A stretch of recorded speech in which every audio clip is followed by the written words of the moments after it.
So we have reached the sixth week of our uh, tutorial classes.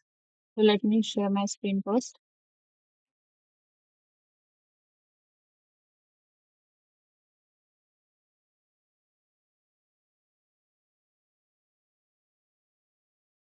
Is my screen visible? My slides are Yes, visible to you?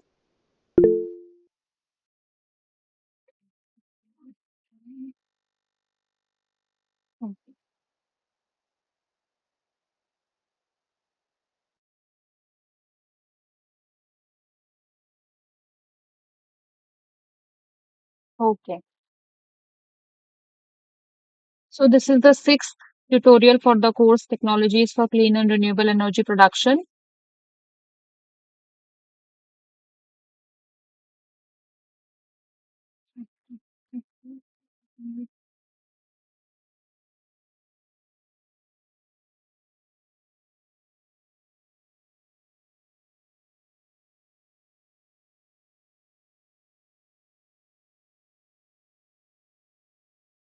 Okay. So till now we have studied about various non-renewable energy sources. So basically, till now we have studied about non-renewable energy sources that are solid. I mean, in three different forms: solid fuels, liquid fuels. Also, we have studied, and gaseous fuels. Also, we have studied. Basically, we studied about coal. Then liquid fuel, we studied about petroleum, and then in gaseous fuels, we studied about natural gas and then syngas, etc.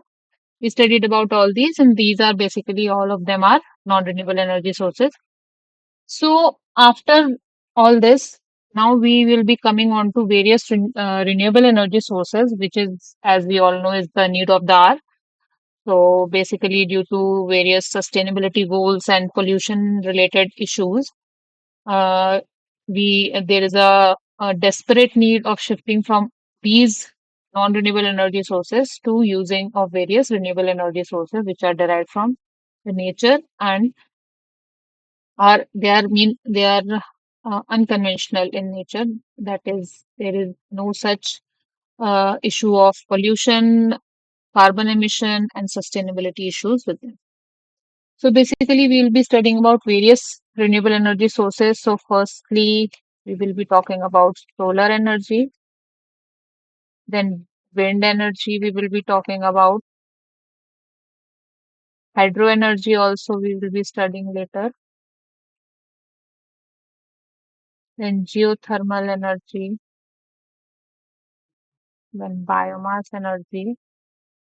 All these are basically renewable energy sources which we will be studying about in this course. And for this week, we will be basically focusing on these two, solar energy and wind energy. So the content for today's class is firstly, we'll be giving a brief introduction about solar energy, how sun acts as a source of energy, then solar radiation and various spectrum, uh, that is the various kind of uh, radiations involved in the solar energy, then solar insolation and some of the facts on which solar insolation depends on. We will be talking about what basically solar insolation is, and various applications of solar energy, then advantages and disadvantages of solar energy, and two of the techniques which are basically trending of the solar energy, which is the solar thermal energy, that is the conversion of solar energy, that is the uh, heat energy into using of heat energy given by sun in thermal method and extraction of or basically the conversion of this heat energy from the sun to electrical energy, which will be told in the photovoltaic solar photovoltaic. And the second is then further we will be talking about the wind energy, what wind energy is, its mechanism, and various wind energy systems, type of wind machines, basically, and then the energy production from wind, how we can derive different forms of different usable forms of energy from wind energy. Then some of the questions also will be solving on wind energy, which it will be done in the assignment question part. and then some of the what are the basic requirements for setting up a windmill and the basic requirement of land and machinery that we will be talking about. So let us come to sun as a source of energy. So basically, as we know, the sun is the ultimate source of energy on Earth.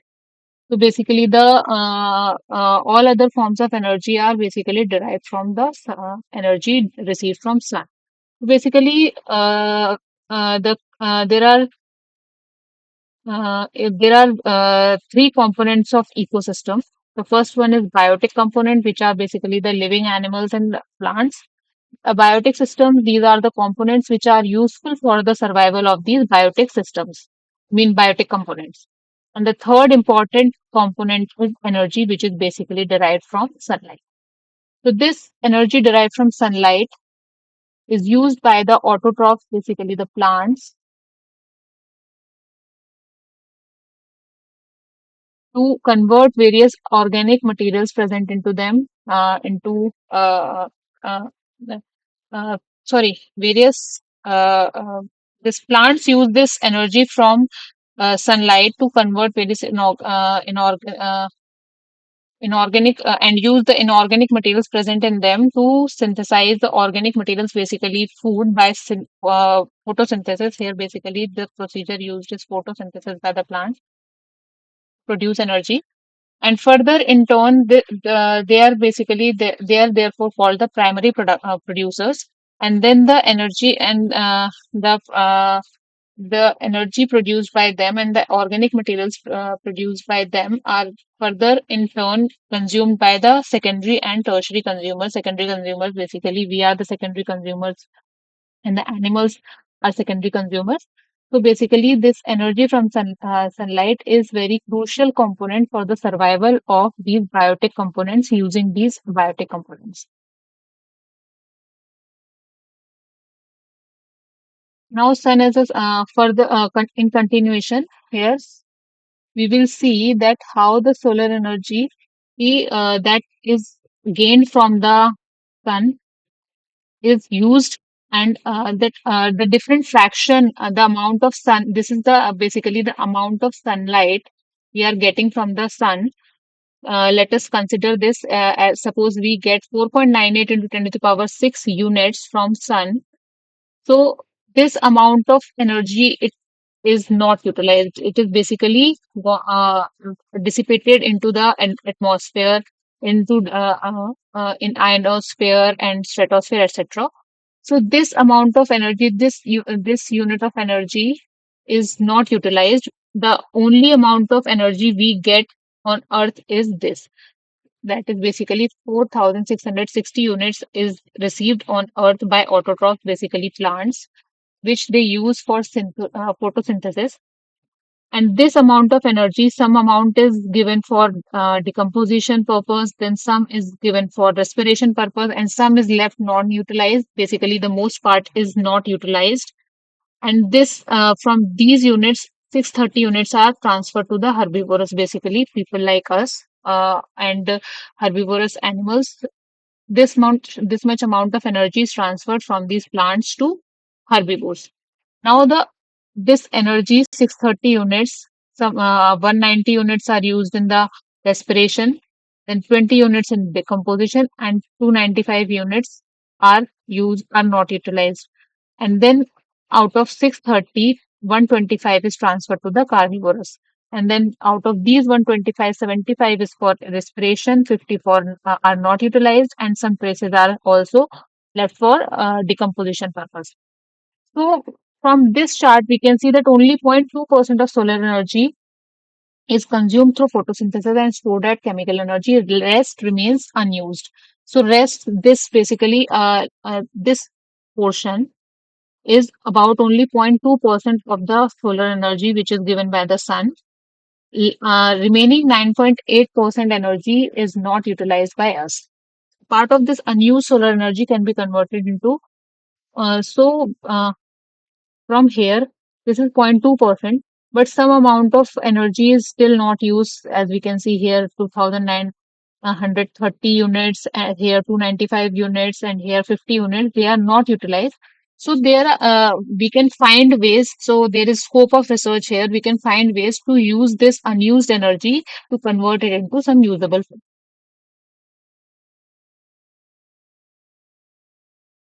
Further coming, what happens, how this energy is given out by the sun, the energy radiated out from the sun and received by the so basically solar energy is the energy which is given out by the sun and received by the earth.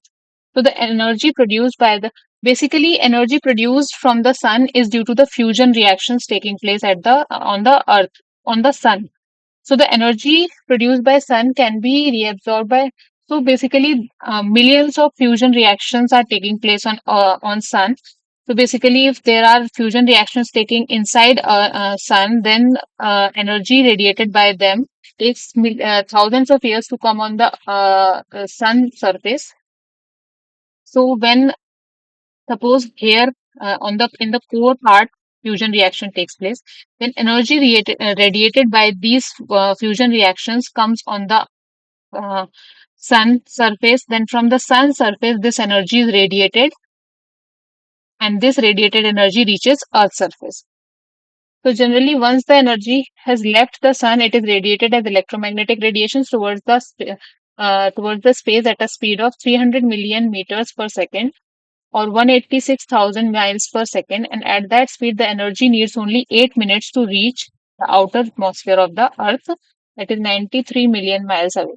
So basically when this energy is radiated from the sun surface, it takes about only 8 minutes to reach the outer atmosphere of the earth, and once it reaches the earth, the incoming solar radiations or insolation is absorbed and reflected.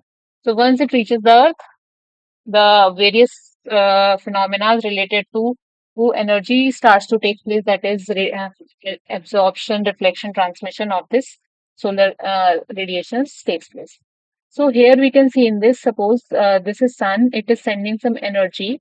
So only 46% of the energy sent by the sun is absorbed by the earth. All other, some suppose 6% is reflected by the earth's surface, then 70% energy is reflected by the clouds, then 8% is dispersed in the atmosphere, 9% is absorbed by the vapor and ozone dust, and 4% energy is absorbed by the clouds.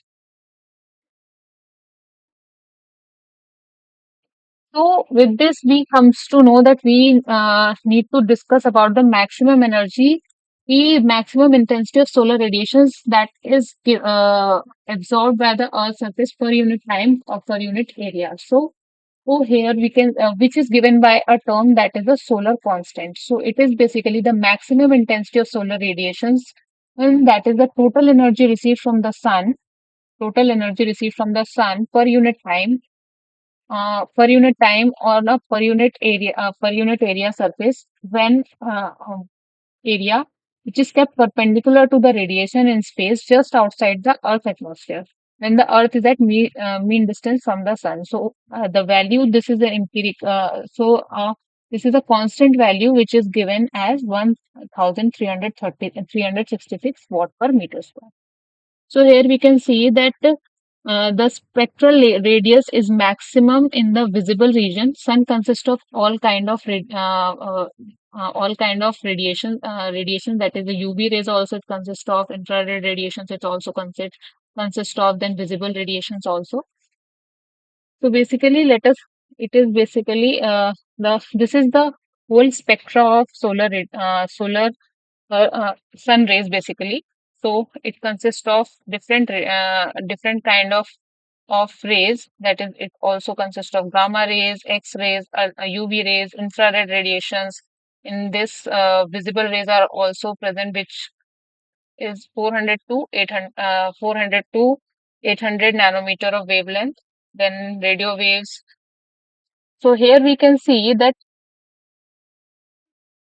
as the wavelength increases, energy decreases. So the waves with the highest wavelength consist of the least energy.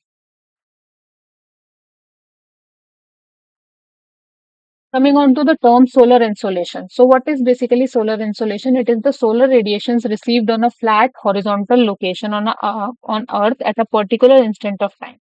So, basically, it is suppose if we take a horizontal plane surface, so the Excuse solar me, ma'am. radi hello, Excuse me, ma'am. yes, Ma'am, I want to know about that. How wavelength affects about energy that wavelength is increased and energy was decreased. How can you elaborate this? it is given by Planck's law basically.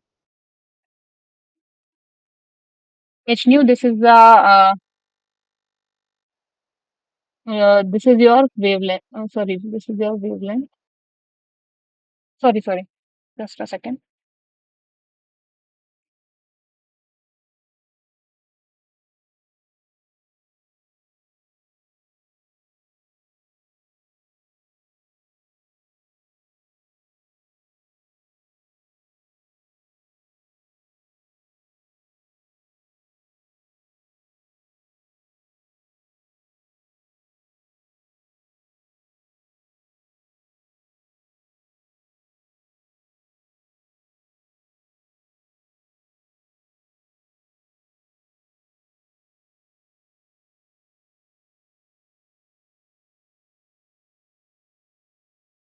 So this is given by this Planck's law, which is equals to h nu.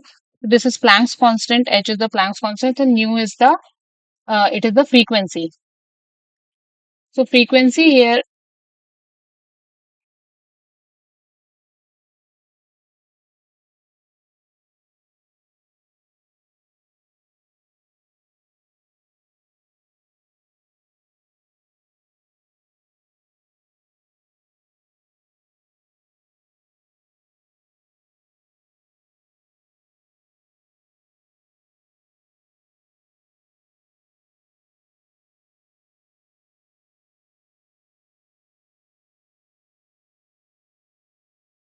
Hello, Yes, ma'am. hello.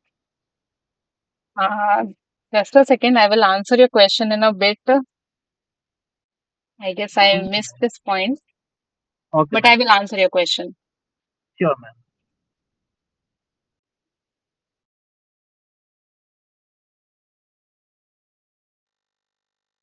Let me just move forward, and I will answer your question just Okay, ma'am. in the Okay. meantime.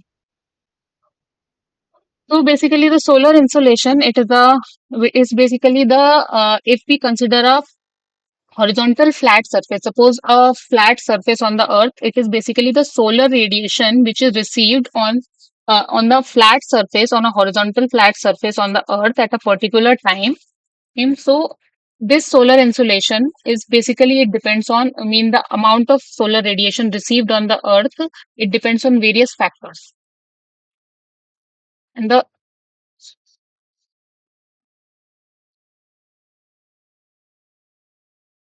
solar insolation, it depends on various factors such as angle of incidence of the sun rays, then seasonal variations, then daily variation, basically the timing and time of the day, such as in the morning time, solar insolation is different, mean the radiation received from the sun is different. In the noon time, it is different. Then seasonal variation and geographic location, basically the position of that particular location from distance from equator and latitude, and then seasonal variation, basically in summer, winter, and rainy season. The radiation received from the sun it also varies. Then the atmospheric clarity, if suppose, for example, if fog is there, or or the climate is hazy or rainy, or humidity variation takes place, then also solar radiation, the amount of solar radiation received, it varies. And shadows from trees, tall structures, etc., affects the solar insolation. Then, as I told, that degree of latitude, that is the distance, the location from the different latitudes and equator on Earth's equator, also affects the solar insolation. Then area of surface, the suppose the area our area of focus. that how much area of focus we are taking, that also affects our solar insolation. But therefore, seeing all these factors, we can say that solar insolation, it is different at different time of the day, at different seasons, and at different locations. And even at the same location, for two different times, solar insolation would be different. Coming on to the first factor, which is angle of incidence. So, as we all know, what is angle of incidence? It is basically if we take a flat surface, when the flat surface and the sun rays fall onto it, then suppose this ray falls onto this surface, and this is the normal taken to from this surface. So, this is basically the angle between the incident ray and the normal to the surface is basically our incident angle. And so this is suppose our this is our normal to the surface, and this is our incident ray. So the relation between them is IN equals to IBN cos theta. And this angle of incidence is all, just a second, someone wants to join.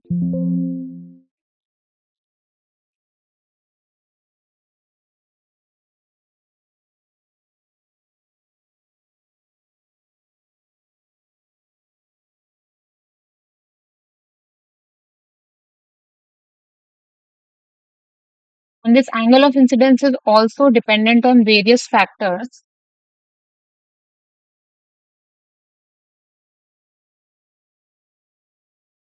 such as the angle of declination, tilt angle, R angle, latitude, azimuth angle associated with the location.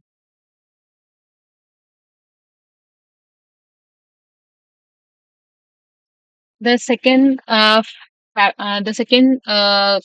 term is the tilt angle or slope angle. It is basically if we are taking a surface on which solar radiations are incident. So it is not necessary that it is always horizontal in nature. It can be in any angle. So it is basically the tilt angle is the angle between the collector plate, which is basically this plate which we are considering. Mean that is the solar rays will be falling on these, sun rays will be falling on this surface. So the tilt angle is basically the angle between this surface and the horizontal plane. So this is the tilt angle. So for vertical surface, we can say that the tilt angle will be 90, and for horizontal it will be 0. So basically beta is always positive. So for sun tracking collectors, collector is basically this surface only which we are talking about. The basically the sun rays will be falling on this surface. So it is called as sun collector. So they are basically they can be fixed also. They can be in motion also. So if there is fixed type collector, then the beta angle is constant, and if it is a sun tracking collector or basically it is moving, then beta is changing. The third term is the R angle. It is basically the angle traced by the sun in 1 hour with reference to 12 noon. So with reference to 12 noon, if we consider the sun is here, then in 1 hour, where it will be. So it is basically the angle, as we know that suppose this is 12 noon, sun is right up our head. So after 1 hour, we will see if suppose it is here, then what is the angle from here to here? What will be if suppose after 1 hour it is here, then this will be the R angle and is equivalent to 15 degree per hour. And the formula to calculate this R angle is omega is equal to 15 into ST minus 12, where ST is the local solar time. So for suppose at 9 a.m., this local solar time is 9, which is 9 minus 12, it will be giving minus 45 degree. Another term is angle of declination. It is basically the angle between the line joining the center of sun and earth and the angle between the equatorial plane. Suppose this is the equator, so this is the equatorial plane of earth, and this is the line joining the center of sun and earth. So this is our angle of declination.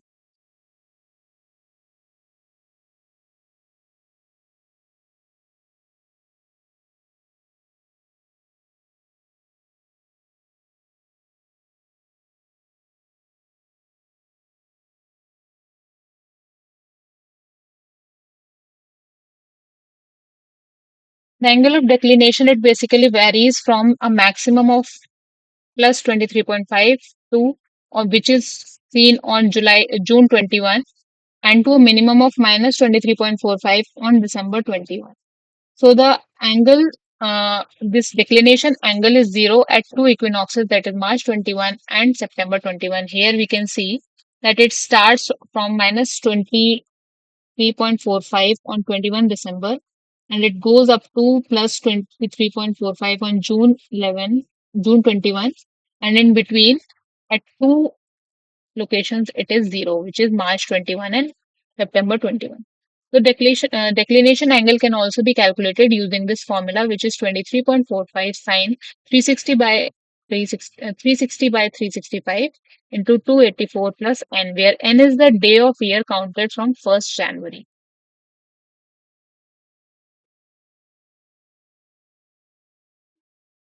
Then the another term is latitude. So it is basically the angle made by the radial line joining the given location and the center of the Earth. Suppose this is the plate, collector plate. So this is the radial line joining the center of the Earth to the collector plate. So it is the angle between this radial line joining with this equatorial plane. Suppose this is the equatorial plane and this is our collector plate. So line joining this collector plate to the center and the angle between this equatorial plate. So this is basically our latitude angle.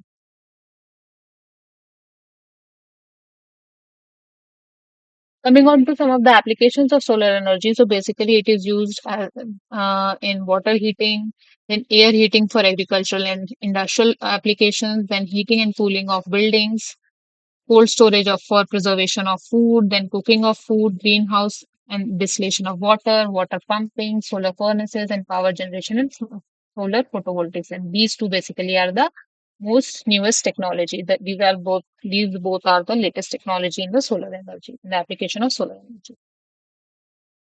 Now coming to some of the application, let us discuss about some of the applications of solar energy. So firstly, first one is the heating and cooling of buildings.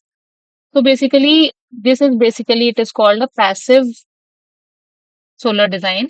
So what happens is in summers we can see that the sun is at a higher altitude and in winters it is at a lower altitude. So in summers, if it is at a higher altitude, what we can do, if we extend this roof area, if we extend this roof design here, then we can prevent this sun rays from coming inside. And at in winter, the altitude sun is at a lower altitude, so in winter rays can come inside from windows and doors. But here in summers, it is at a higher altitude. So if we extend this roof area on both sides, then lesser amount of sun rays will be coming inside the house. And in the summer, if it comes from the windows, then we can do some kind of insulation also to prevent the heat from going out, and use different kind of flooring, etc. Some special kind of flooring so that there is less heat loss during winter. So, oh, this passive design, basically passive solar design, it is basically done to keep the heat inside the house during winters and to prevent the heat from coming in during summers. So the most important aspect of solar design is basically buildings and window orientation. So if we change the building and window orientation of our houses, then we can prevent the excessive uh, warming of our houses during summers and excessive cooling of our houses during winters. And so, other aspect is insulation and building material needs to be taken care of, building and window orientation and shading. If we take care of these three aspects, then we can design our houses in a way that there is neither excessive heating nor excessive cooling of our houses during different seasons. So basically, the best design of a building is to act as a solar collector and storage unit for the purpose of heating. This is achieved through three elements: collection, storage, and insulation. So basically, if insulation is done, proper insulation of walls, roofs, and flooring is done, then we can prevent excessive heat loss. Then storage, in storage, we can see here that if we use special kind of flooring, then we can store heat. We can store heat even in the different mass of the building material. And efficient heating starts with proper collection of solar energy that can be achieved by keeping south facing windows and appropriate landscaping. These are some of the advantages and disadvantages of solar energy. So all chemical and radioactive. So basically, the first advantage is there is no such pollution byproducts that are given out by solar energy. So it is completely pollution free, and energy reaching the earth is incredible. By one calculation, 30 days of sunshine striking the earth have the energy equivalent to total of all the planet's fossil fuel, both used and unused. So we can say that tremendous amount of energy is received from sun on earth. And the some of the disadvantages are, basically, the first disadvantage is sun does not shine consistently. Obviously, it does not shine during night. So there is requirement of proper storage of this solar energy so that you can use it consistently. Because if you want to use it during the night also, there is no such way of producing solar energy during night. So there is the need of proper storage of solar energy. And solar energy, the diffuse source, obviously, it is not available in a constant form at all places. There is the intensity varies from place to place, from season to season, and from morning to evening. So there is huge variation of this solar energy at every time and at every place. So it to harness it must concentrate it into amount and form that we can use, such as heat and electricity. So these problems can be addressed if we do proper collection and conversion and its storage. Then these disadvantages can be dealt with. Coming on to some of the techniques for solar energy conversion to usable form.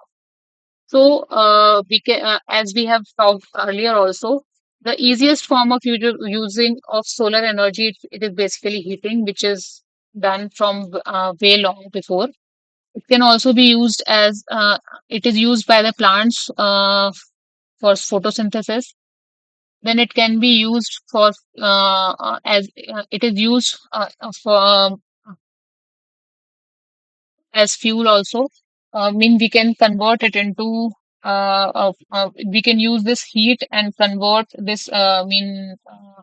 Heat recovery can be done and can be used for in as different fuels also. And here we can and also we can convert this into hydrogen, which can be further used as hydrogen fuel. And then and the latest technology is the conversion of the solar energy into electricity.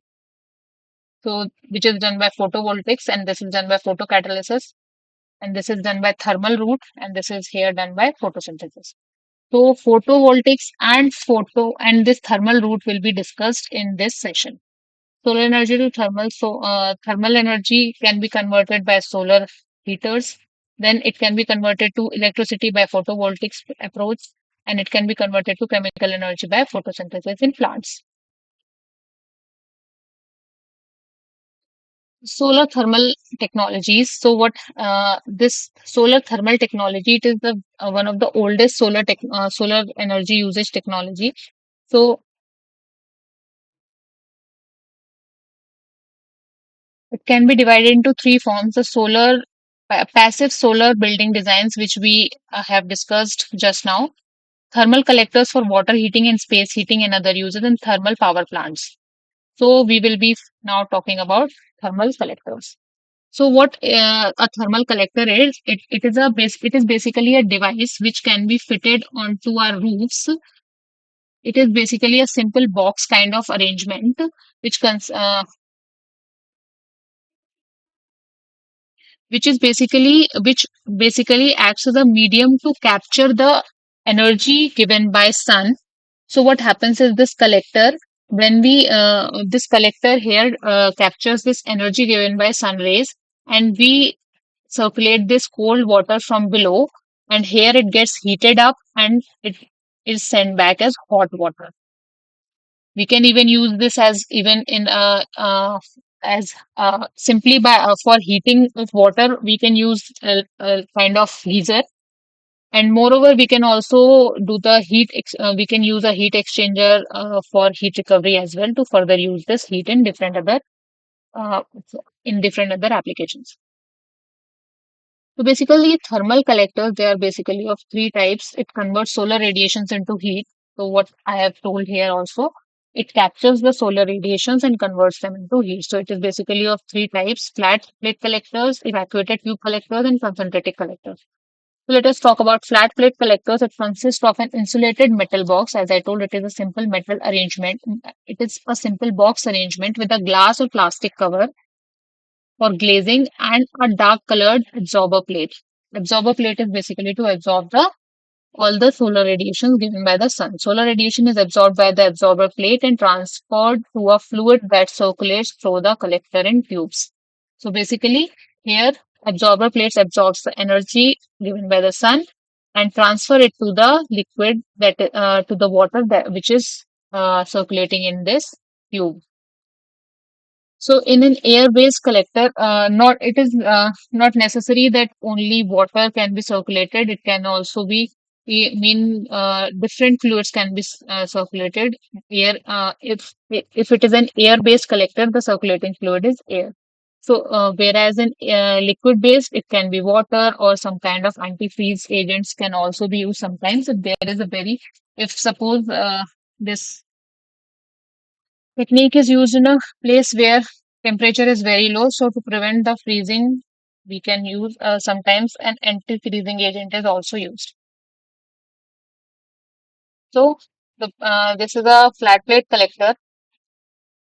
The hot fluid can be directly or indirect, can be used directly or indirectly for hot water and space heating, generally used for low temperature applications. The temperature of the fluid we get from this flat plate collectors are basically, it is not very high temperature. We get a temperature of around 30 to 70 degrees C only.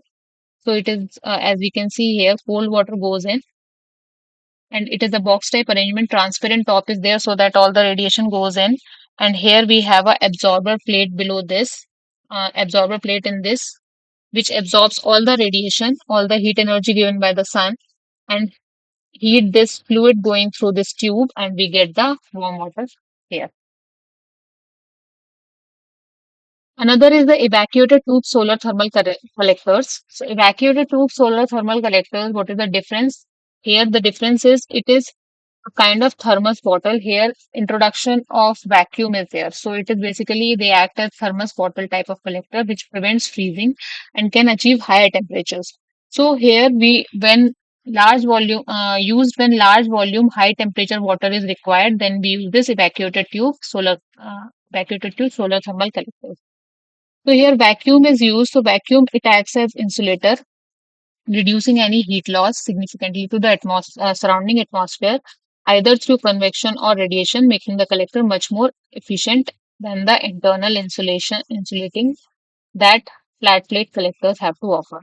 So with the assistance of vacuum, evacuated collectors generally produce higher fluid temperatures than the flat plate collectors.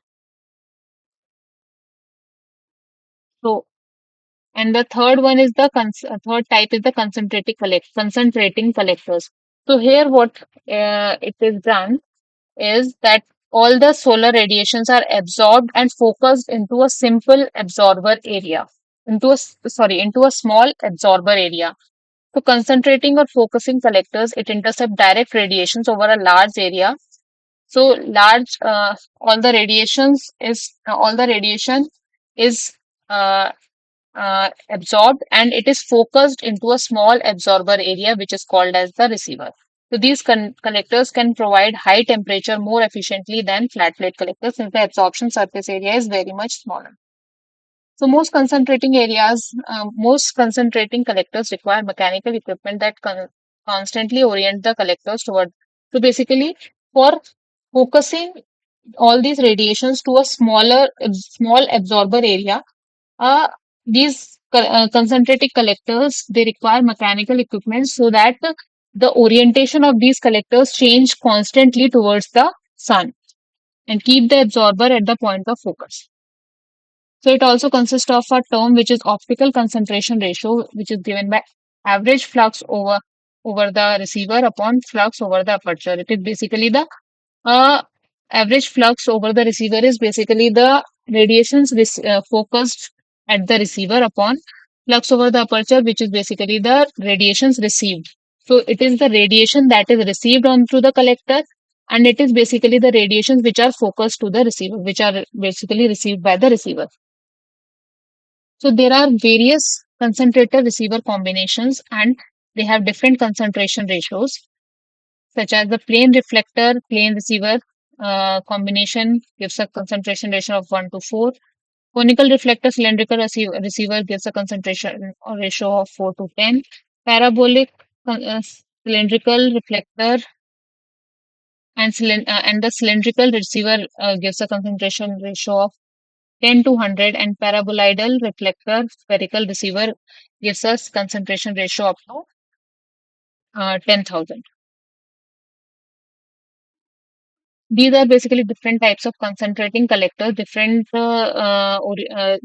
designs of concentrating collectors. So this is a parabolic trough concentrating collector. This is a kind of parabolic trough, and here this is basically the receiver concentrating part. Concentrating part here, all the radiations are falling. All the solar radiations are falling onto this trough, and this trough focuses these radiations to this receiver here. And this is a parabolic dish type concentrator. Here, all the radiations are received on on this dish, and this dish focuses these radiations onto this receiver. And this is basically a power tower arrangement. What happens is different mirrors are arranged below on the ground at different angles. They receive the solar radiations, and a tower and receiver is arranged at the top of a tower, and these mirrors focus these radiations received on them, focus them to the receiver. Another is the stationary concentrating. One is stationary concentrating collectors. So basically, stationary concentrating collectors use compound parabolic reflectors and flat reflectors for direct solar energy to an accompanying absorber or aperture through a wide acceptance angle.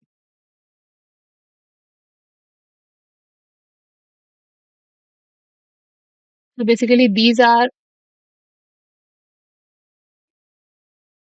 the picture. This one is the what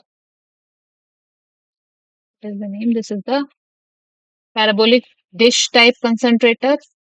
Dish type concentrator. This one, and this is the parabolic trough type concentrator. This one.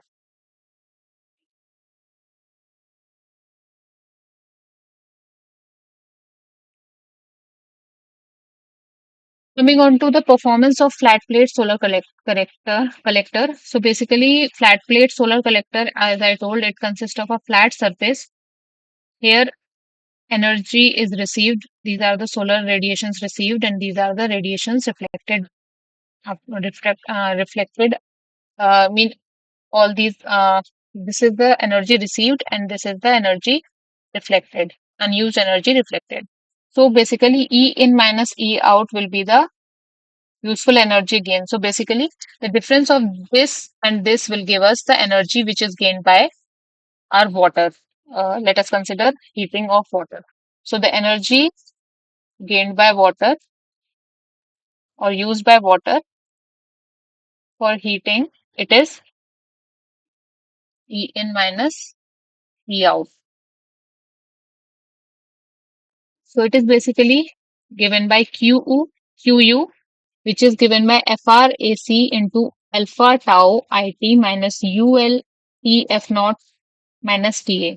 So what are these terms? Basically, this is the FR, this is collector efficiency factor. It is a efficiency factor, it is a coefficient of efficiency of this collector. Then alpha is the absorptivity of collector, which is basically the amount of radiations which are absorbed into the collector.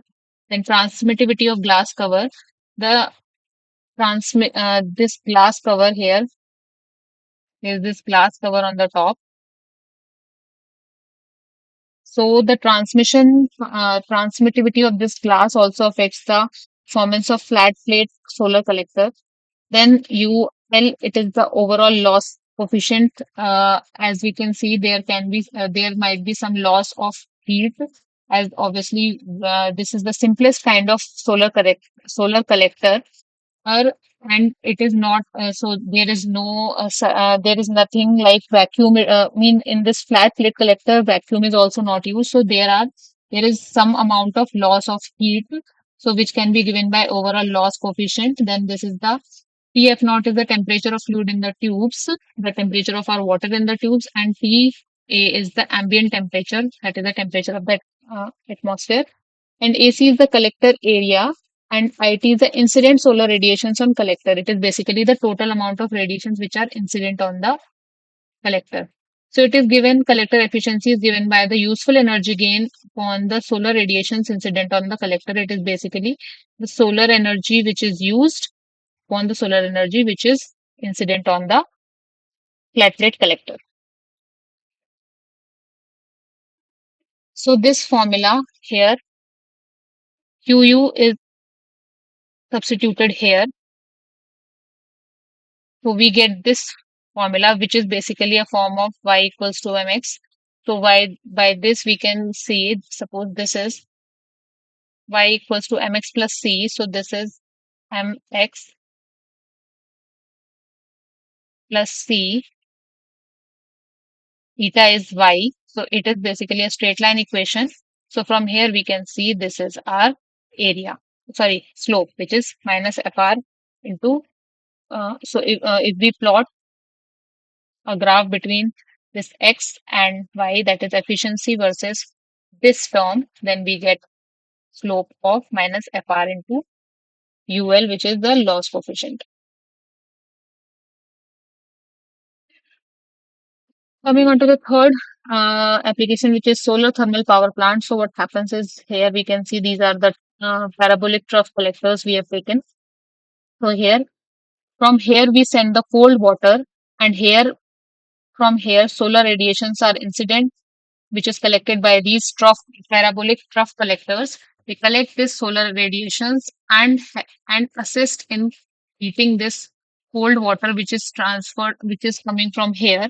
And here we can see that we get this hot water. Either we can directly use it in our hot tanks for storage, and also either we can use it for simple heating purpose, or we can also send it for further for the electricity generation. So what happens is this hot water is sent to the turbine where on expansion, and we can which it is sent to the turbine, which in turn is connected to a generator for the generation of electricity. And this cold water is further sent can be further sent for heat recovery, as well as further it can be again sent for heating purpose. So more electricity can be generated.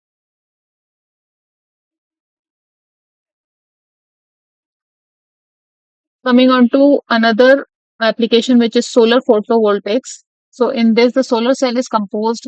This is a simple technique in which the solar cell will consist of a solar cell, which is composed of a P-type semiconductor and N-type semiconductor.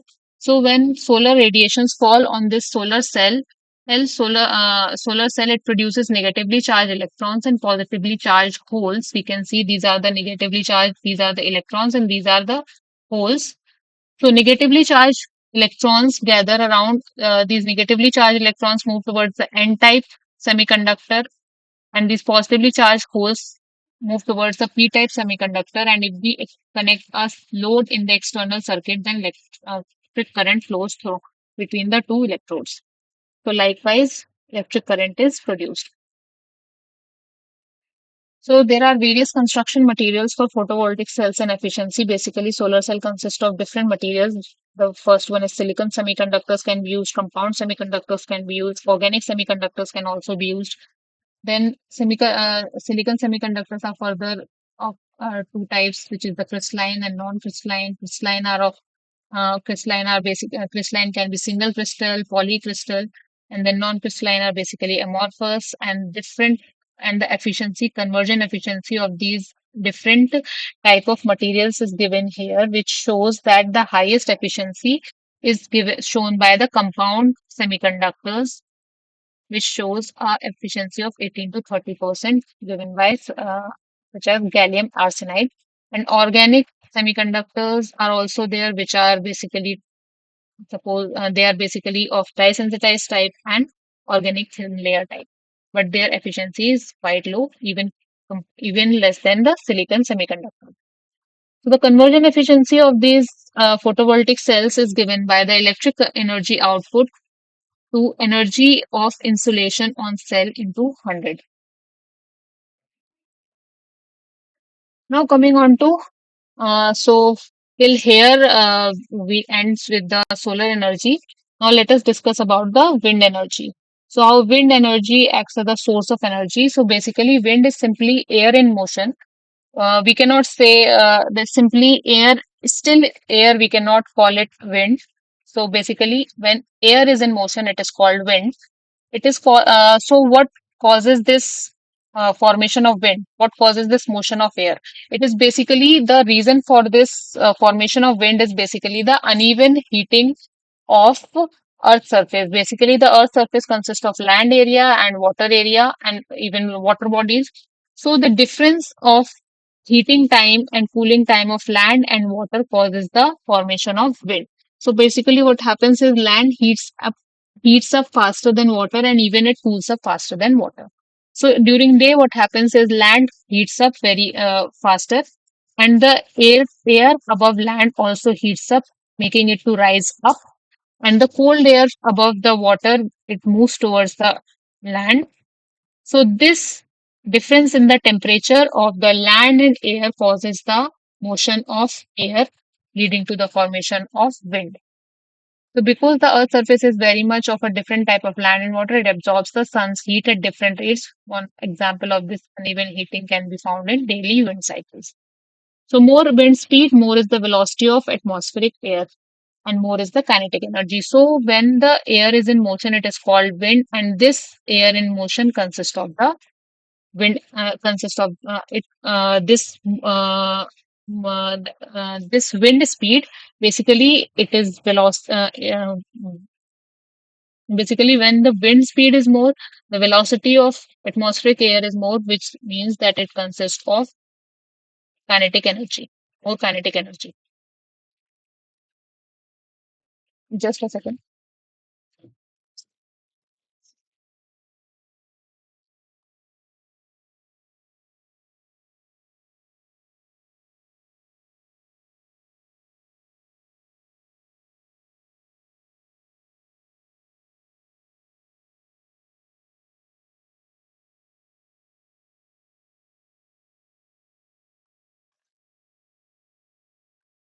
So wind energy is the kinetic energy associated with the movement of atmospheric air.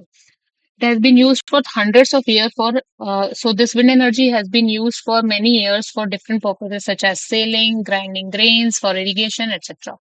So wind energy system converts this kinetic energy to different usable form of energy. So suppose let us talk about fan. So in fan what happens is we apply electrical energy, which causes the motion of the blades of the fan, leading to the formation of kinetic energy. So, this is basically the conversion of electrical energy to kinetic energy, basically mechanical energy. So, if we reverse this cycle, if we reverse this cycle, convert this kinetic energy to electrical energy somehow, then we can use this kinetic energy in wind to produce electricity or different other forms of energy. So, wind energy is now the second fastest growing source of energy in the world with a global installed capacity of 5,39,581 megawatts at the end of 2017. So, this is a report given by the end of 2017 in which it tells that world's top 10 wind energy production countries will be giving about 87%, 85% of uh, energy will be produced by only these world's top 10 wind energy production countries as on December 2017. So wind energy systems. Basically, wind energy systems are of three types: wind machine, windmill, and wind turbine. So wind machines are the simplest form which converts this wind energy into different usable forms of energy. Windmill, it works on the principle of converting this kinetic energy into mechanical energy. And this wind turbine basically transforms the energy in the wind into mechanical power, which can then be directly used directly, which can either it can be directly used or it can be converted to electrical power. So when the wind blows, what happens is what happens in the wind turbine, when the wind blows, a pocket of low pressure air forms on the downwind side of the blade, and the low pressure air pocket then pulls the blade. So basically, there are two forces involved in the formation of this. I mean, in the motion of the blades of wind turbine. So the one force is the drag force and the one force is the lift force. So this is the lift force which is caused. This is the lift force which is caused when the wind blows. There is a formation of low pressure air pocket at the downside of the blade, and this low pressure air pocket then pulls the blade towards it, causing the rotor to turn. This is called lift. And the force of the lift is actually it is much stronger than the wind's force against the front side of the blade, which is drag. So when wind blows, it these blades exert some kind of resistance to the motion of this wind, which so this resistance by the blade on the motion of the wind is called the drag. So the combination of lift and drag causes the rotor to spin. The rotating action then turns a generator. So this spinning motion of rotor can be then used by the generator to create electricity. Wind power available is proportional. This wind power is proportional to the cube of the wind speed, which means if wind speed increases, if suppose we double the wind speed, then the power available will become 8 times. So wind energy technologies uses the energy in wind for practical purposes. So it can be used for generation of electricity, charging batteries, pumping water, grinding grains, etc.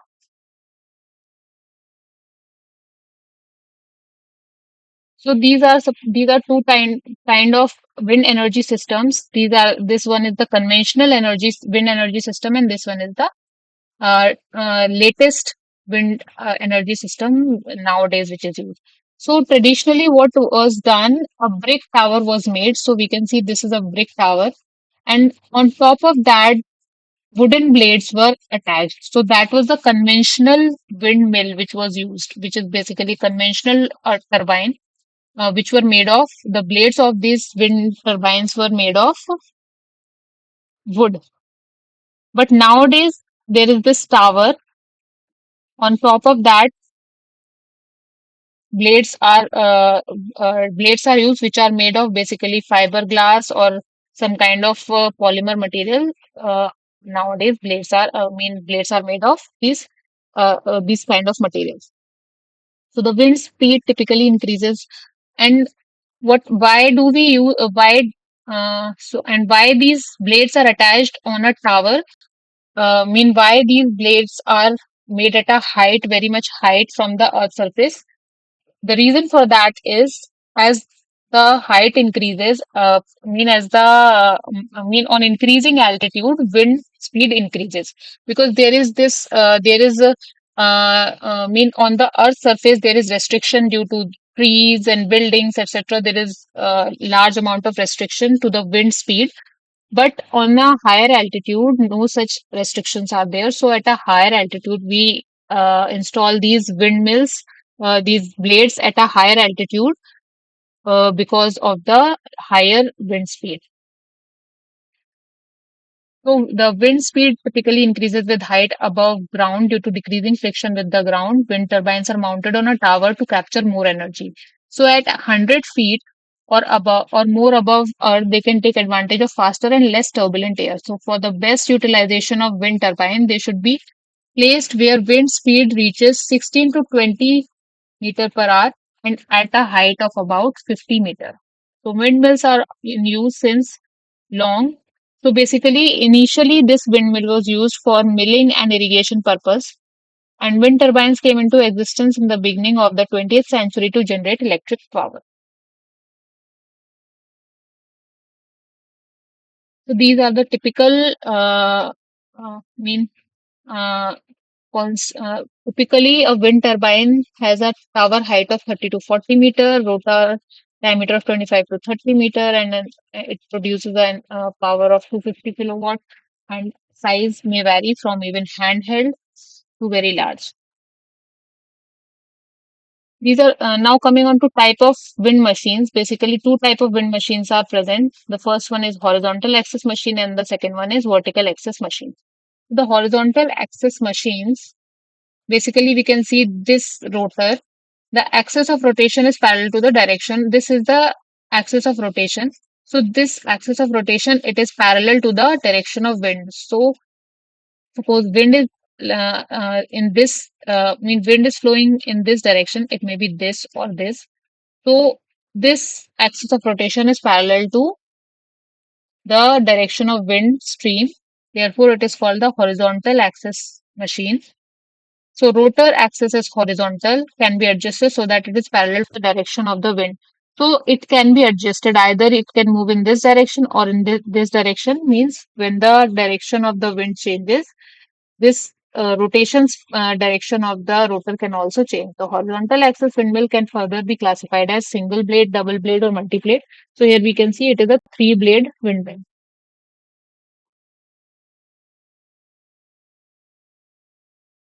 The second one is vertical axis machine. So it is the simplest. As we can see, this rotor, this rotates.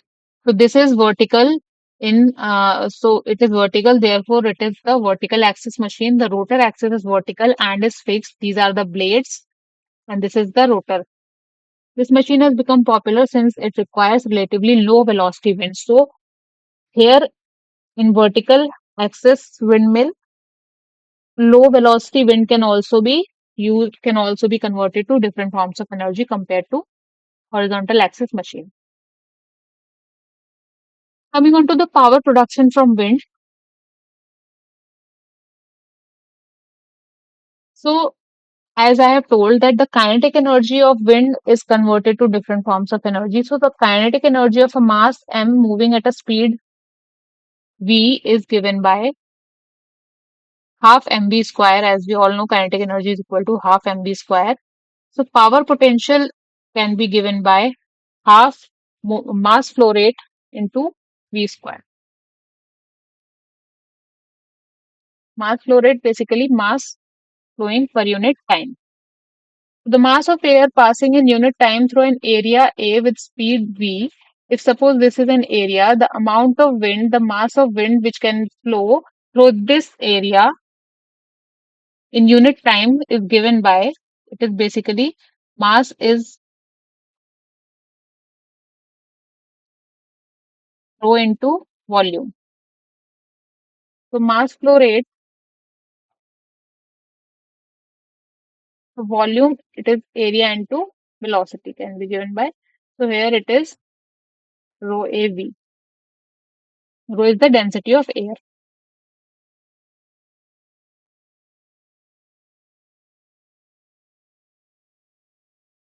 So substituting this mass flow rate in this equation, we get half rho A V cube. Power production from wind, it is not possible to convert all the wind energy. So it is not possible to convert the whole wind energy into another form of energy. Why so? Because if whole energy is converted to another form of energy, that means there is huge restriction given by blades to the wind, and that means this restriction may cause the stopping of these blades, making sorry. So this restriction may cause the reduction of this wind speed to zero, which is logically not possible. Therefore, we can say that all wind energy, 100% of conversion of wind energy to another form is not possible. So basically, if this wind speed comes to zero, finally stopping the machine, which is practically not feasible. Therefore, it is calculated by the scientist Albert Benz, and he found out that the maximum conversion of wind energy to another form is 59.3%. So, wind turbine power is given by this formula. The power formula is this, but as we can see that complete conversion is not possible, so we have introduced a coefficient which is the power coefficient into this. So it gives that half rho AV cube into Cp. So basically, if we consider this rho is constant, this coefficient is constant, then we can consider this rho and Cp as K, which is a constant, which can be given. So the formula becomes KAV cube, and this is a theoretical, and this is a constant which is empirically calculated to be 0.37. So the formula becomes 0.37 AV cube. But not only it doesn't stop here. We have to introduce some kind of efficiency factors. The first one is mechanical efficiency, then the electrical efficiency, and then the transmission efficiency.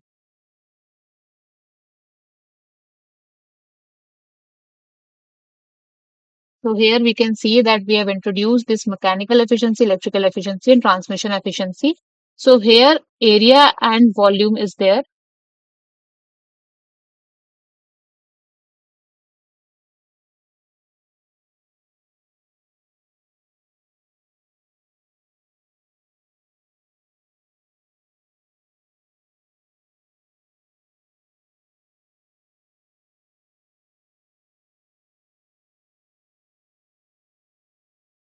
That formula, it was in kilowatt per square meter. Sorry, that is in watt per square meter. So if we want to convert, suppose we want to convert this formula into kilowatts, so we will have to divide it by 1000.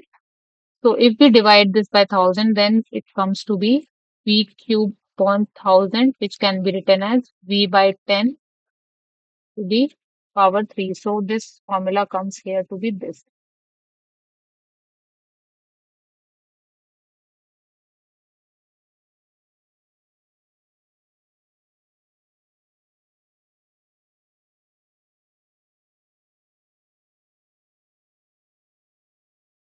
And as this is per square meter area, therefore A also becomes 1. Therefore, this formula comes to be 0.37 eta m into eta E into eta T into V by 10 whole cube.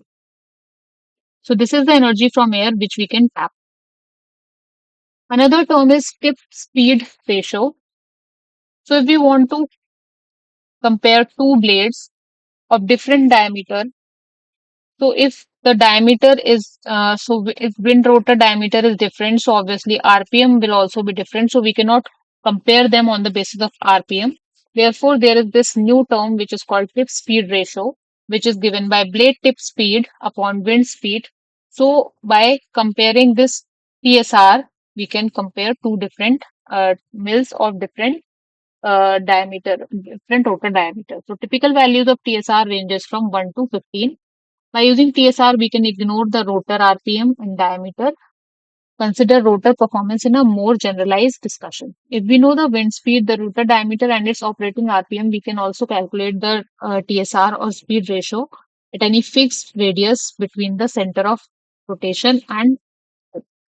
So if we have the RPM value, then also we can calculate tip speed ratio, which is given by 2 pi Rn upon 60V. So this is for 1 hour. So for 1 hour, it consists of 60. Sorry, it is for 1 minute. So in 1 minute consists of 60 seconds. Therefore, 60V is given here. And this is 2 pi Rn, where N is the RPM. Another term is the wind shear, which is basically the relation of wind velocity to its height. So if suppose we have two mills of different height, so how Suppose we have two mills of different height and we know the wind velocity at the height h1. So what will be the wind velocity at height h2? That can be easily calculated, which is given by two different formulas, which is the first one is wind speed logarithm equation and the second one is wind speed power equation.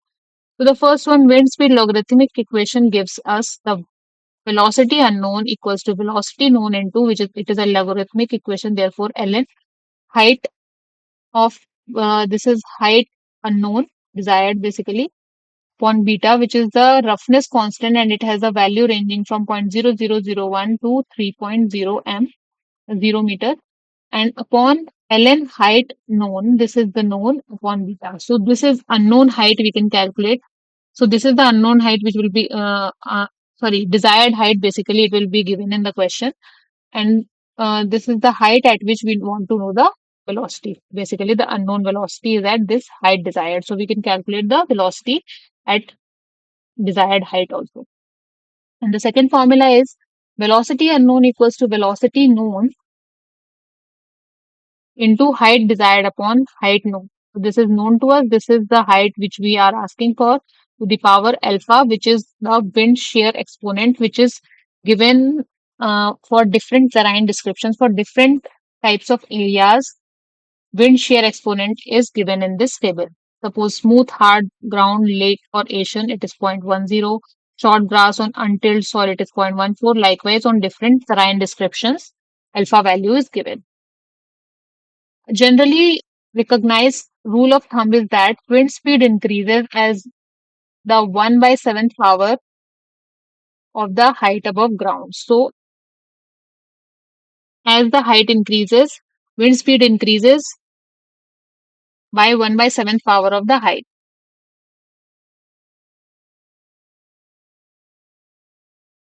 Let us come to, so this is all for the theory. So let us now come to the assignment questions. Just give me 2 minutes.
We start with the assignment questions.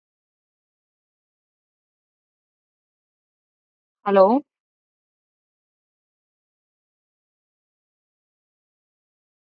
Hello. Should we start with the assignment questions? Can you please show the previous slide?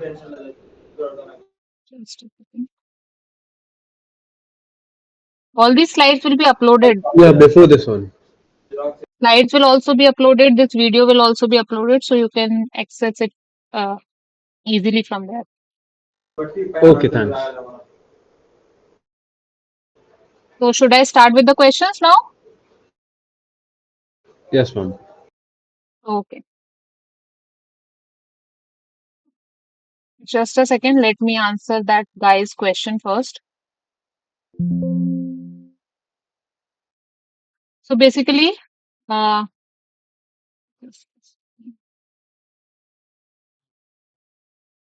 this is E equals to h nu. So here nu, this is frequency, and frequency is proportional to the, basically it is the energy, and E is equal to hc by lambda. So this is wavelength. From here, if we take, if E is directly proportional to frequency and inversely proportional to lambda, so here we can see this frequency is inversely proportional to lambda, by which we can say that energy is inversely proportional to wavelength. Therefore, if energy is more, then its if wavelength is more, its energy will be less. I was forgetting this formula actually.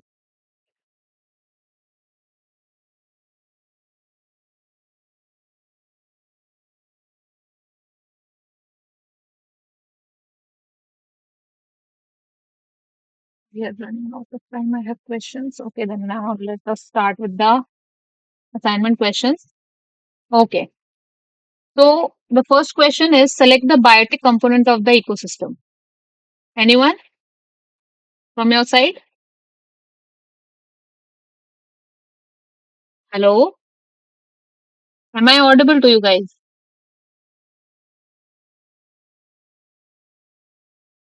Hello?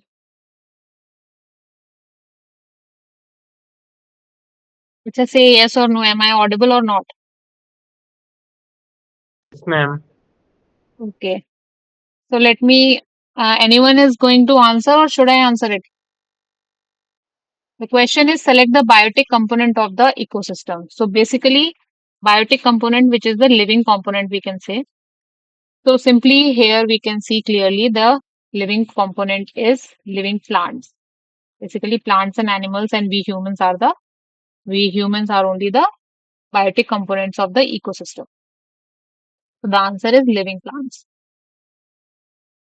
The next question is, the angle of declination varies with season from the maximum value of P to a minimum value of Q. So the angle of declination, as I told, it is the angle between the line joining the center of sun and earth, the line joining between the center of sun and earth, and the angle between the equatorial plane.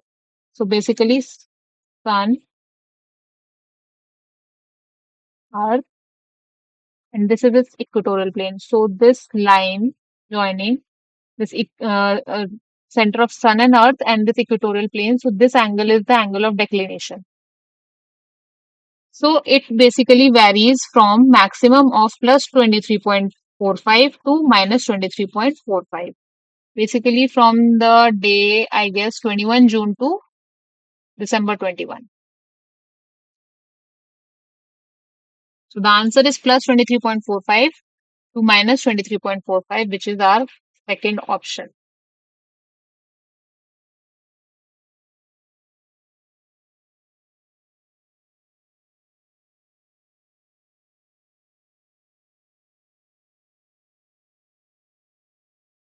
Coming on to the third question,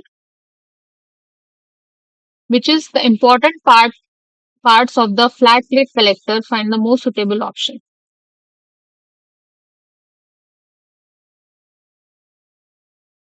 So basically the flat plate collector consists of a insulated box. It also consists of insulated metal box, then a glass or plastic cover or transparent cover for the absorption of radiation, then a dark colored absorber plate for the absorption of all the radiations coming from the sun. So basically the answer here is all of these are the important parts of flat plate collector. Coming on to the next question, which is, evacuated tube solar thermal collectors normally use dash as an insulator to reduce heat loss. So basically evacuated tube solar thermal collector is consist of vacuum. So due to vacuum, it provides insulation, so there is lesser heat loss. Some amount of heat loss will be there, but it will be obviously lesser than the flat plate collector. Coming on to the fifth question, which is for the best utilization of the wind turbine, it should be installed at, as we have studied just now, wind speed should be 16 to 20 meter per hour, and it should be installed at a almost height of 50 meter.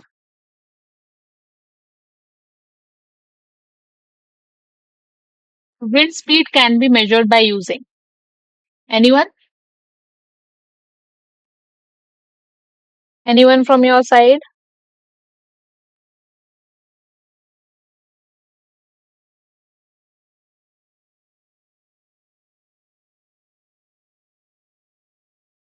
Answer to this is wind speed can be measured by using anemometer.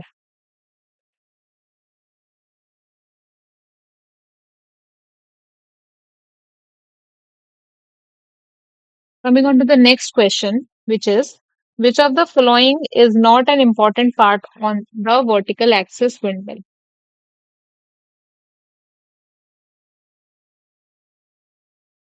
The answer to this is the insulated box. Vertical axis windmill consists of a hub also, rotor also, blades also, but it does not consist of a insulated plate. Sorry, insulated box. Coming on to the next question, which is the number of blades present in a single propeller rotor is normally.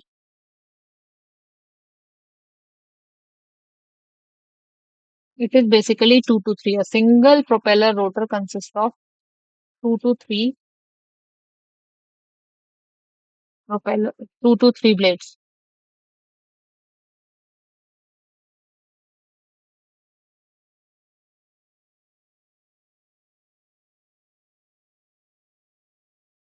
Coming on to the next question, which is calculate the power that can be extracted from the wind if wind speed is 25 meter per second.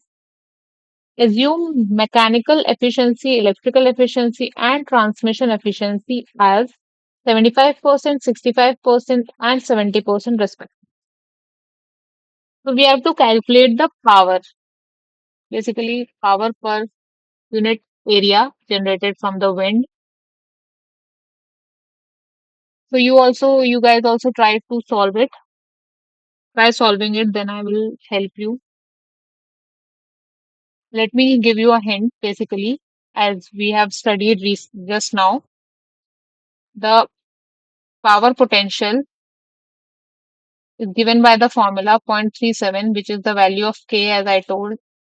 It is a coefficient, which is half rho Cp, as density is constant, and the Cp, which is the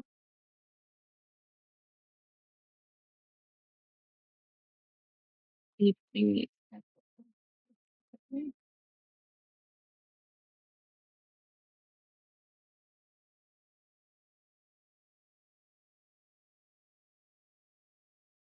So Cp, which is the power coefficient, as you can see here.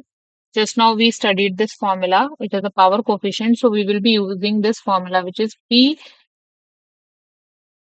star equals to 0.37 eta m, eta E, eta T into V by 10 whole size, whole to the power 3.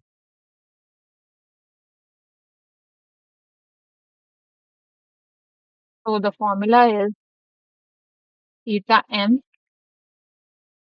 into eta E into eta T into V by 10 whole size.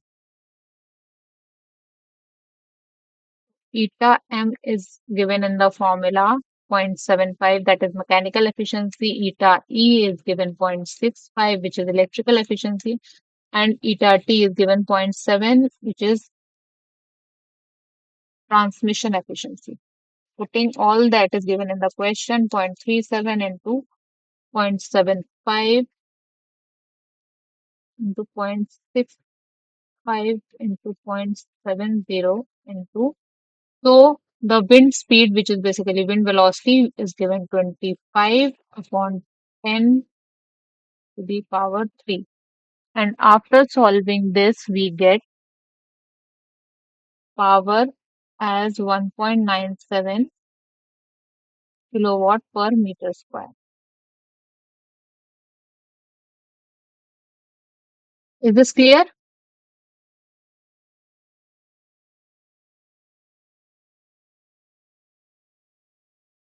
Is this question clear to you guys? Yes, ma'am. So the answer is 1.97 kilowatt per meter square.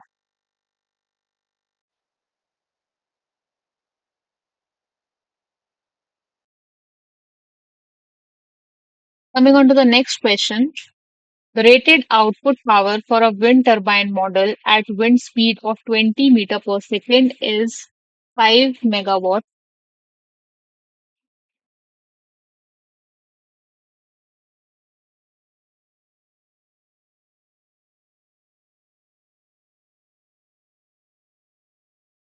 The rotor diameter is 80 meter. The rotor rotates at a constant frequency of 0.190 hertz. Calculate the tip to speed ratio. So, as we have studied, tip to speed ratio is given by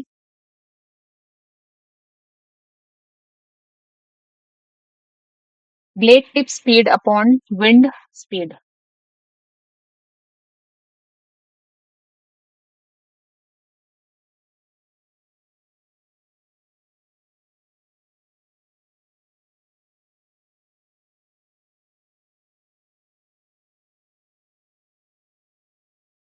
Basically, the linear velocity of tip we have to calculate as we are given frequency. It is basically the blade tip speed which is given by linear velocity of tip. So linear velocity is omega into r, which is the angular velocity into radius. So angular velocity is 2 pi f into radius. So it will be 2 pi into 0.190 into we are given the rotor diameter. So diameter it will be d by 2, which is r will be d by 2, it will be 80 by 2.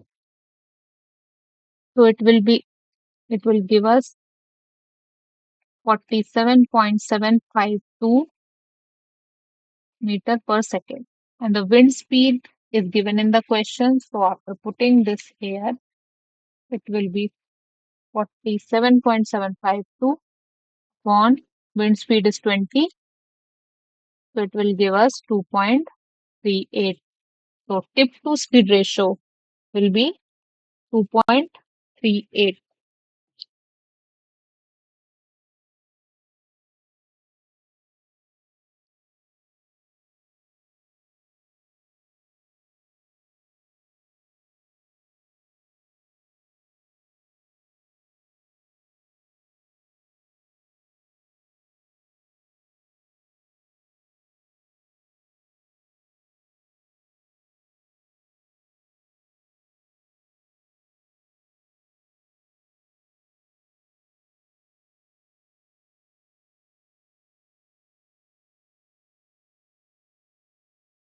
Coming on to the next question. What will be the R angle at a place at 11 a.m. local time? So let me come to it.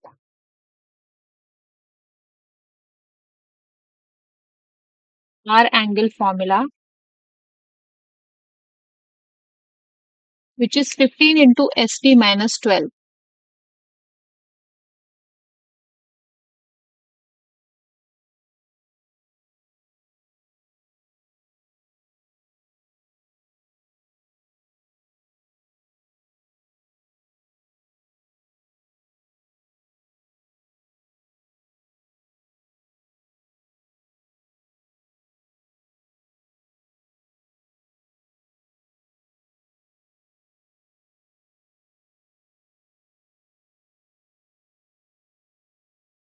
The R angle is minus 15 degree.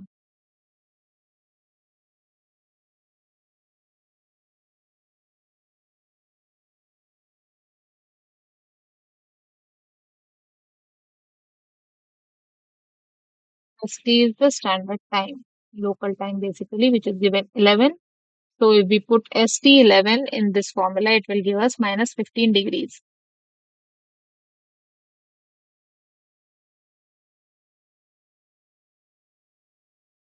Among the following, which has the longest wavelength?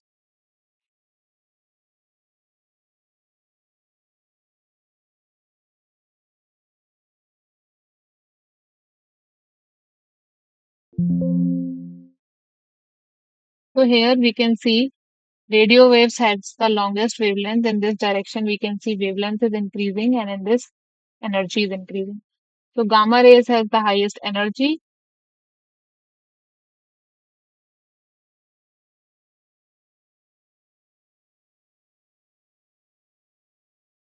and these radio waves has highest wavelength.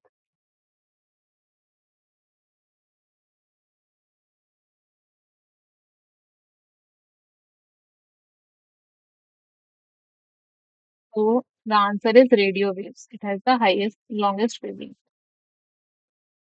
Why are wind turbines moved on towers? This we have discussed just now. So why do wind turbines are located on high towers? Because as the height increases, turbulence and restriction due to trees and buildings and all other structures present on the surface on the land, all that decreases, resistance and turbulence and the wind decreases. Therefore, wind speed it increases with the increase in the height. So that is the reason why we install wind turbines at a height.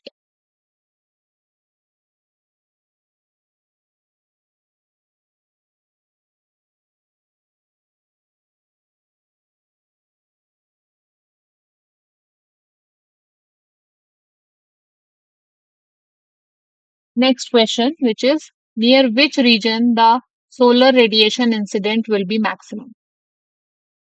So the solar radiation is maximum at the equator. So the maximum intensity of the solar radiation will be at the equator, which is at the center of the earth, basically. It's like this equator.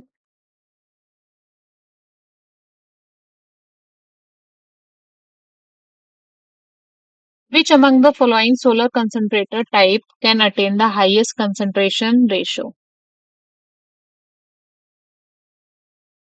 So in the question, in the at this, highest concentration ratio, I have shown you a table.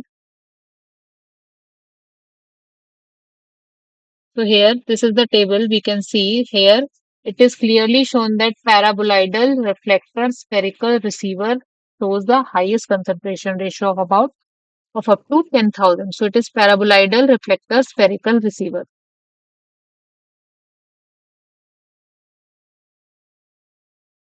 So it is paraboloidal reflector and spherical receiver. Concentration ratio of up to 10,000. Coming on to the next question. So this is identify A and B. So this is basically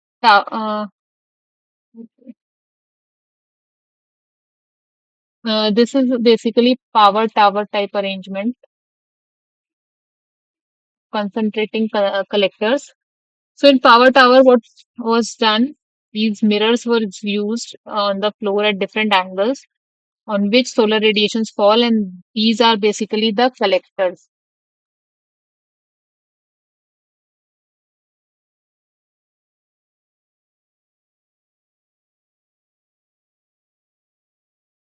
Just a second.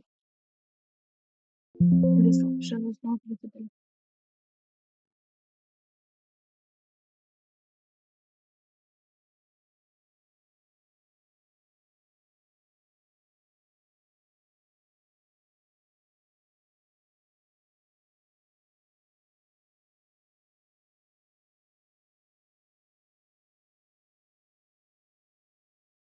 And this is the receiver. So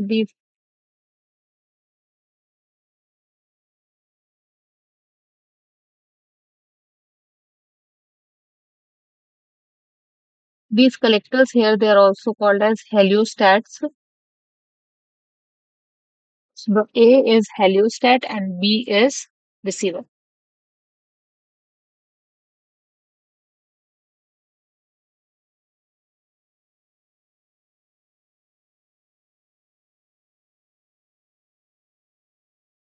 Next question is current produced in a photovoltaic cell depends on.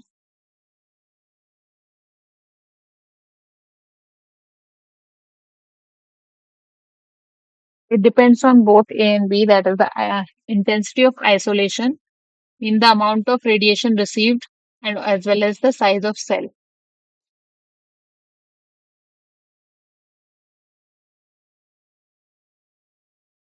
Moving on to the next question.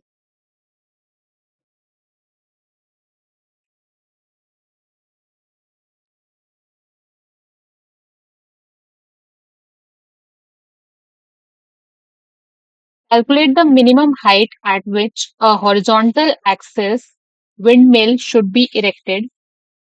Just a second. I forgot to give you a relation here.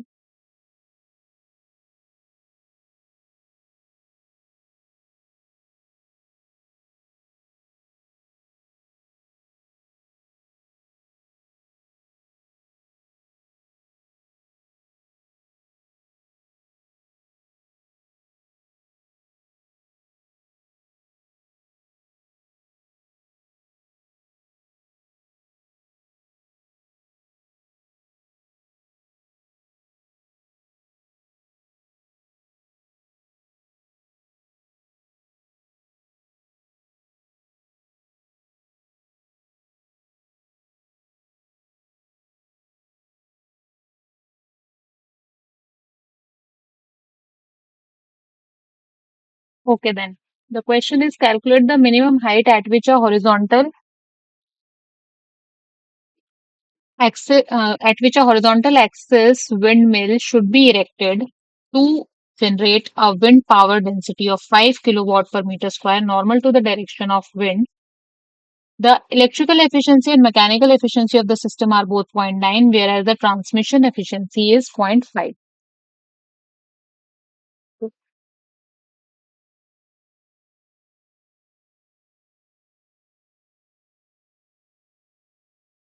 And this relation is given in the question, which is the relation of velocity to the height of the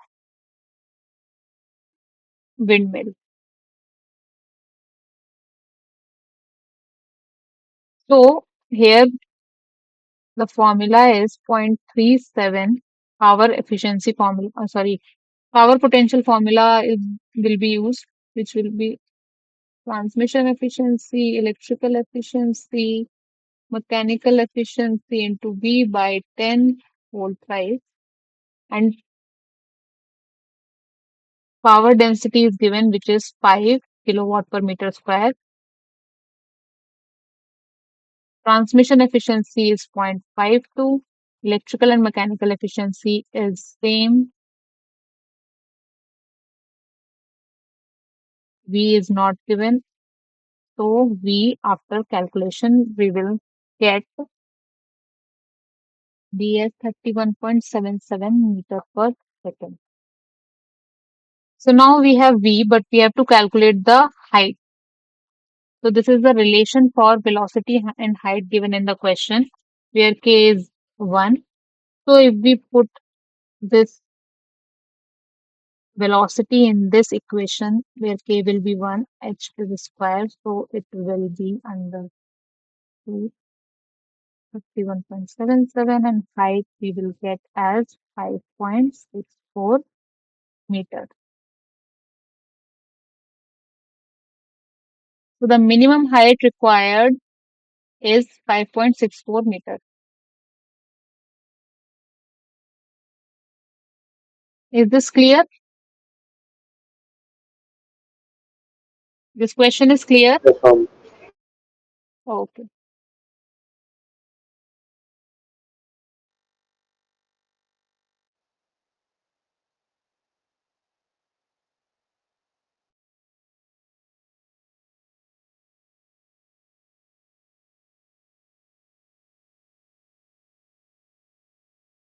Coming on to the next question, calculate the power potential in the wind if the wind speed is 10 meter per second and blade length is 40 meter.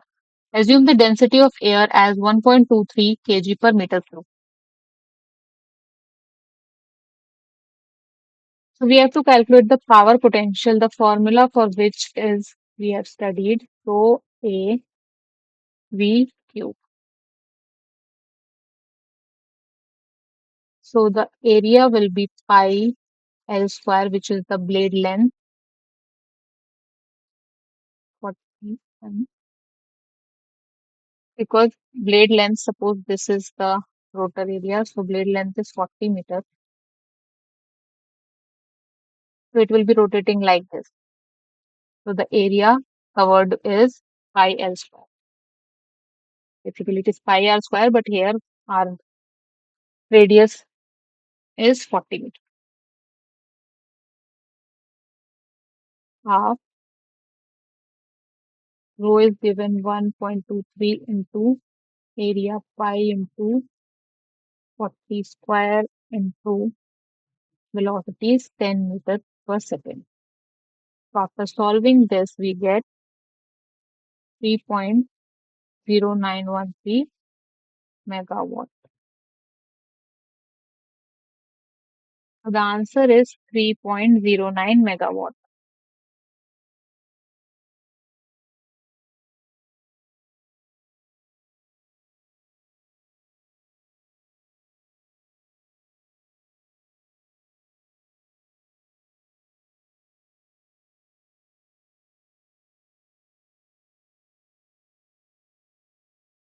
Coming on to the next question.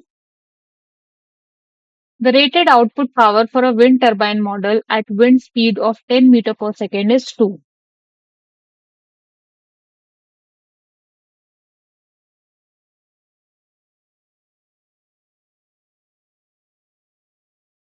The rotor diameter is 80 meter.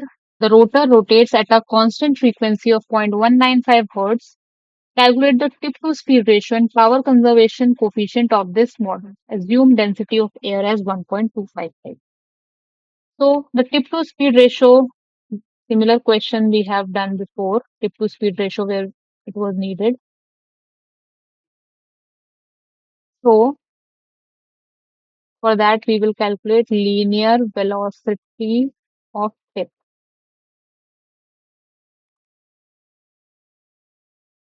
is angular velocity into radius.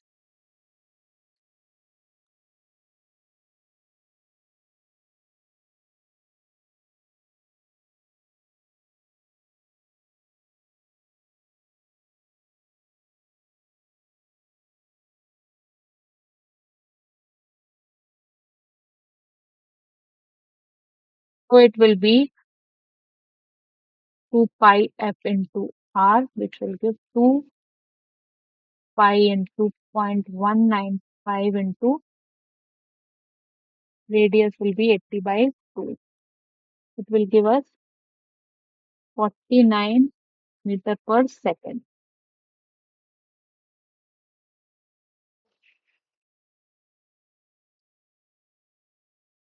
So tip to speed ratio,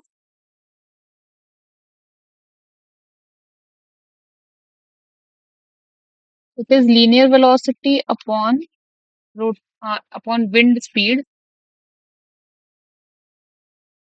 So it gives us tip to speed ratio of 4.9. Now the rated output power is given 2, but we have to, it is the,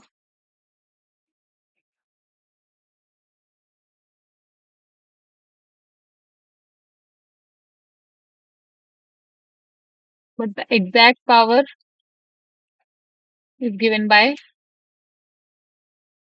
half rho A V cube.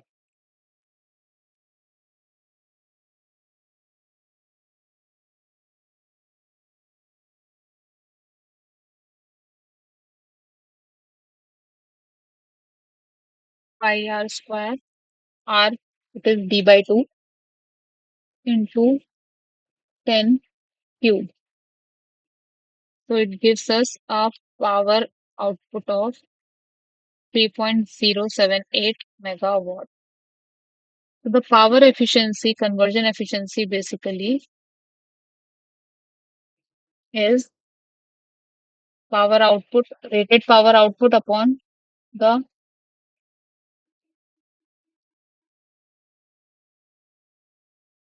calculated power output into 100, which gives us 64.5%.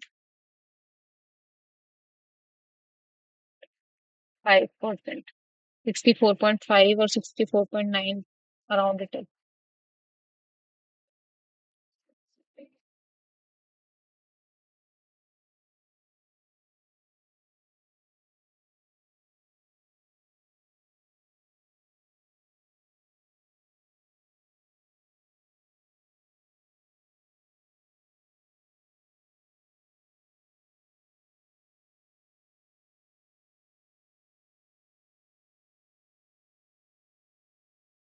Is approximately it is around 65% of it.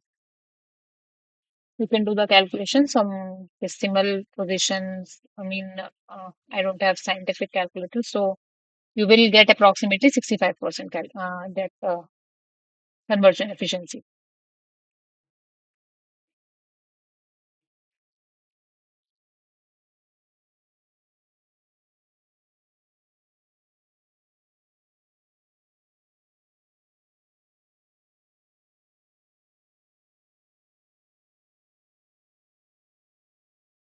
Coming on to the last question for the day.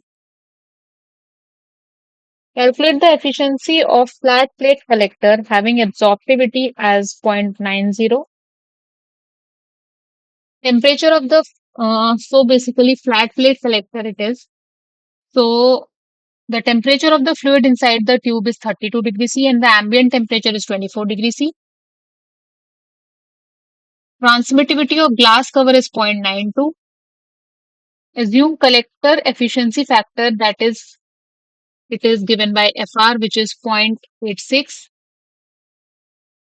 and 914.2 kilowatt per meter square solar radiations incident on the collector with heat transfer coefficient as basically this is the heat loss coefficient as 48.32 kilowatt per meter degree C.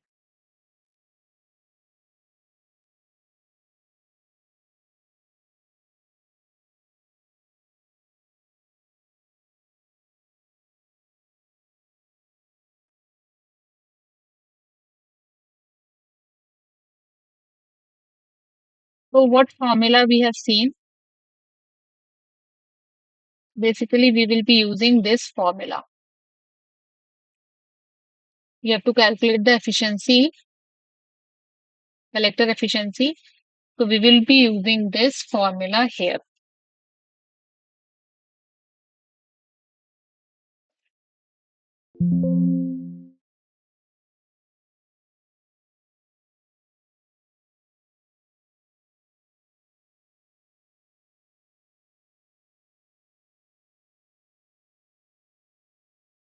So let us come to this question. Let us start with the question. So the collector efficiency is given by the formula QU by AC into IT. Here this is the energy gain, which is basically the energy used by the water for heating, and this is the energy that is solar isolation, energy incident, total energy incident on the collector. So it is given by the formula FR tau into alpha minus FRUL TF naught minus T ambient upon IT, which is basically the incident solar radiation or collector. This is the incident solar radiation or collector. So this is IT is incident solar radiation on collector, which is given by 914.2 kilowatt per meter square. It is given solar radiation incident on the collector. FR is the collector efficiency factor, which is given by 0.86. Now is the transmittivity of the glass cover, which is given by 0.92. Alpha is the absorptivity of collector, given by 0.90. Pf naught is 32 degrees C and T ambient is 24 degrees C. Then UL, which is the heat transfer coefficient or basically the heat loss coefficient, is 48.32 kilowatt per meter per degree C. And what else is left? UL. Okay. Okay.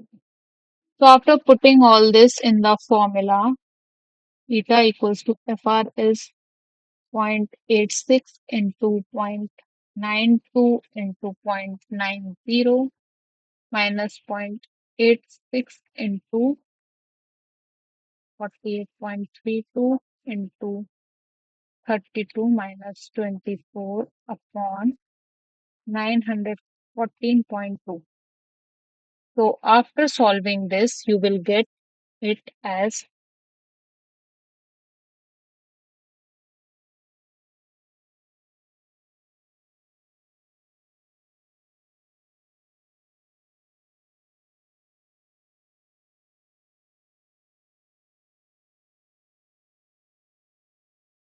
4.8% efficiency. Sorry, just a second. I guess there is some mistake. You guys also calculate. Let me calculate it again. I guess this is wrongly calculated. There is some problem.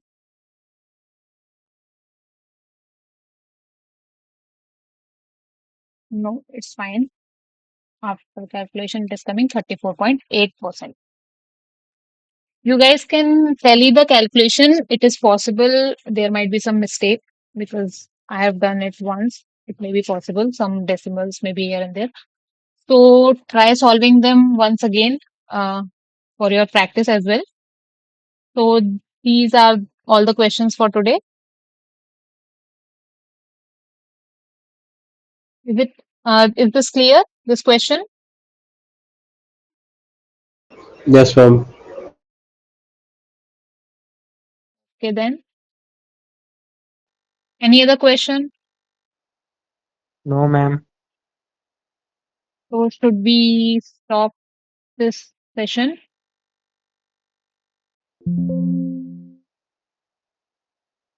Okay, ma'am. Okay then. All these slides will be provided to you. You can access them. Slides as well as this video will also be uploaded on the YouTube.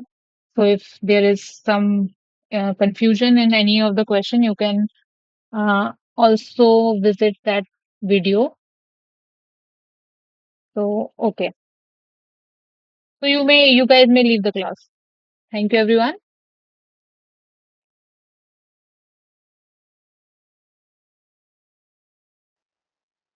Okay, ma'am. Okay then.